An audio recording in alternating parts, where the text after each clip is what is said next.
सुरक्षित नहीं है तो हम कहाँ सुरक्षित रहेंगे? సరిహద్దుల్లో ఉన్నటువంటి సైన్యానికి సురక్ష లేకపోతే ఇవాళ మనందరికి సురక్ష అనేది ఎక్కడ లభిస్తుంది ఇక్కడ? और यदि सेना पर हमला करता है तो युद्ध है। వాళ్ళ సేన మీద కూడా యుద్ధం, వాళ్ళు కనుక ఈ రకమైన పని చేస్తే అది యుద్ధంగా ప్రకటించబడాలి। युद्ध का उत्तर युद्ध से दिया जाता है। యుద్ధం యొక్క జవాబు యుద్ధంతో జవాబు చేయడం జరుగుతుంది। युद्ध का उत्तर वार्ता से नहीं दिया जाता है।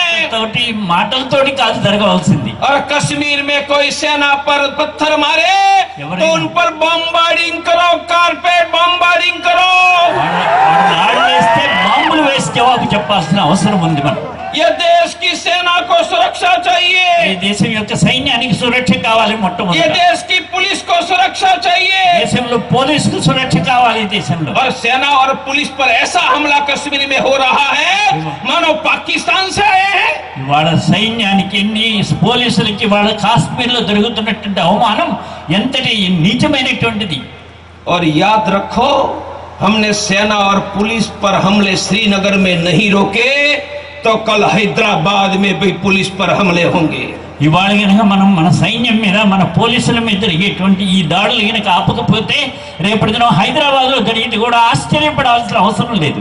केरल में भी पुलिस पर हमला होगा। రేపు కేరళలో కూడా జరగవచ్చు।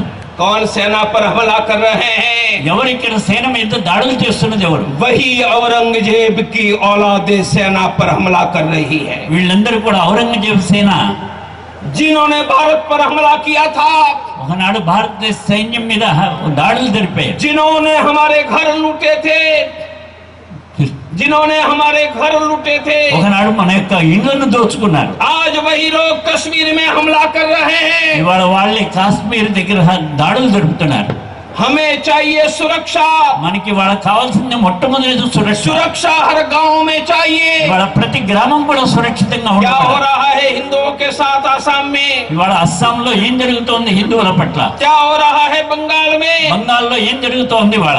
ये देश में सैनिक भी सुरक्षित नहीं ఇవాళ है దేశంలో సైన్యానికి సురక్ష और లేకపోయినట్టు ये देश में किसान भी सुखी नहीं है। ఇవాళ రైతులకు ఆనందం లేకపోయినట్టయితే मेरे भाइयों, मालिया 9,000 करोड़ रुपया लेकर भाग गया మాల్యాతో 2,000 కోట్ల రూపాయలు తీసుకొని దేశం నుంచి పారిపోయాడు। तो किसानों को ऋण मुक्त करने का प्रयास क्यों नहीं चल रहा है भाई? అలాంటి పరిస్థితుల్లో రైతులకి రుణముక్తులు చేయడానికి ఎందుకు ప్రయత్నం జరగదు?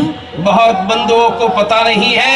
చాలా మందికి తెలియదేమో, बहुत बंधुओं को पता नहीं है చాలా మందికి తెలియదు బంధువులకి कि मैं एक किसान का बेटा हूँ। నేను కూడా ఒక రైతు కుమారుణ్ణి। मेरे घर में गाय, भैंस, बैल, ट्रैक्टर आज भी है। మా ఇంట్లో ఇప్పటికి కూడా గోవు, దాని తర్వాత నగలు, ఈ రకమైనటువంటి రైతు పనులకు సంబంధించిన పరికరాలన్నీ కూడా ఉన్నాయి। ये देश समृद्ध कब था?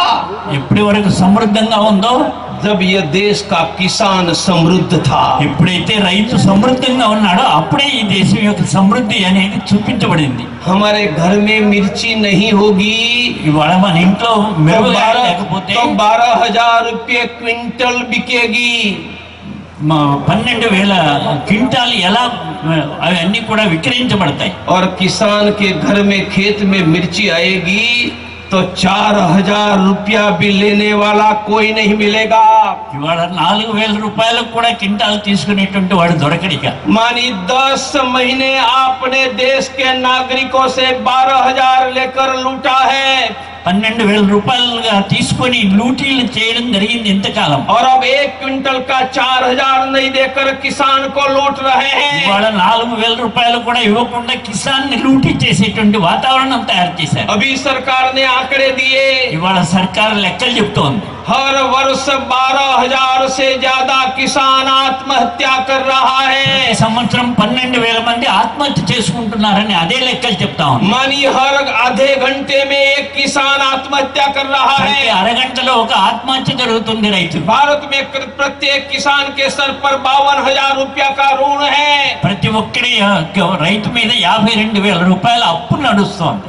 हम सड़क बनाने के लिए 50,000 करोड़ लगा सकते हैं। మనం 50,000 किसानों को बिजली पानी के लिए 50,000 करोड़ देने के लिए तैयार नहीं है।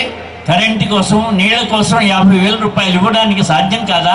ये अकेले मिर्ची की लूट नहीं है, ఇది మిర్చికి అంటే మిరపకాయలకి లూటి కాదా? गुजरात महाराष्ट्र में अरहर की दाल की लूट चल रही है, అక్కడ కూడా పప్పు ధాన్యాల మీద కూడా లూటి జరుగుతుంది. कहीं मुफ्त में आलू किसान फेंक रहा है, అక్కడ కూడా అవన్నీ కూడా బజార్లో పారేస్తున్నారు. कहीं प्याज फेंक रहा है, ఎక్కడ ఉల్లిగడ్డలు పారేస్తున్నారు. कहीं किसान के गेहूं की यह स्थिति है। గోధుమలు కూడా అదే రకమైన పరిస్థితి ఏర్పడింది. यह देश तब समृद्ध था जब यह देश का किसान समृद्ध था। ఎప్పుడైతే రైతు సమృద్ధిగా ఉన్నాడో దేశం సమృద్ధిగా నడిచింది ఒకనాడు. आप पूछोगे कि आप ये वर्णन क्यों कर रहे हो? ఎందుకు ఇవన్నీ కూడా మీరు వర్ణిస్తున్నారని అడగొచ్చు కదా. मैं वर्णन इसलिए कर रहा हूँ कि हमें चाहिए समृद्धि।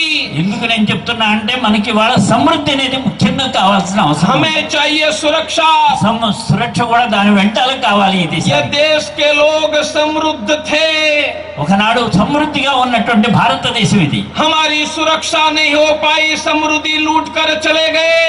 మన సురక్ష సరిగా లేక ఇదంతా దేశం లూటీలకు గురైపోయింది. आज देश में 19 करोड़ लोग भूखे सो जाते हैं। ప్రతిరోజు 19 కోట్ల మంది ఆకలితో నకనకలాడుతూ నిద్రపోతున్నారు. 15 करोड़ ये देश में बेरोजगार युवान हैं। 15 కోట్ల మంది వాళ్ళకి చేతి పని లేకుండా लाखों माँ बाप के बच्चों के पास फीस भरने का पैसा नहीं है। లక్షల మంది పిల్లలకి డబ్బులు ఫీజులు కట్టలేక हम బాధపడుతున్నారు. डॉक्टरों को फीस देने की स्थिति में नहीं है। డాక్టర్కి ఫీజు కట్టేటువంటి స్థితిలో లేరు.